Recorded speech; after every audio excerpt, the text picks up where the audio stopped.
নমস্কার। আগামী 24শে জুলাই গুরুবার পবিত্র শ্রাবণী অমাবস্যা তিথি পড়েছে। 24শে জুলাই রাত্র 2:28 থেকে 25শে জুলাই রাত্র 12:40 এই তিথির নির্দিষ্ট সময়সীমা। শাস্ত্র এই অমাবস্যাকে হরিয়ালি বা সবুজ অমাবস্যা বলে উল্লেখ করেছে।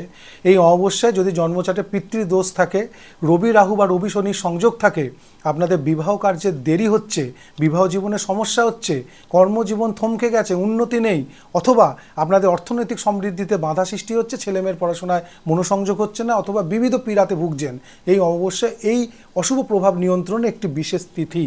সকালে উঠে পবিত্র নদী বা গঙ্গাতে স্নান করে পূর্বপুরুষদের নামে তর্পণ করতে পারেন, অথবা গঙ্গায় না যেতে পারলে বাড়িতে স্নানের জলের সাথে গঙ্গা জল মিশিয়ে স্নান করে মহাদেবের পুজো করবেন আকন্দ ফুল দ্বারা। সামর্থ্য মতন আপনার দরিদ্র বা অসহায় কোনো মানুষকে বস্ত্র বা অন্ন দান করবেন, এবং তারপর আপনারা যেটা করবেন, সারাদিন আমিষ খাবার গ্রহণ করবেন না, নিরামিষ খাবার খাবেন। এই দিন বৃক্ষরোপণের একটি বিশেষ তিথি এটা। এই বৃক্ষরোপণ করলে আপনার জীবন সমৃদ্ধিতে ভরে উঠবে। কি কি গাছ?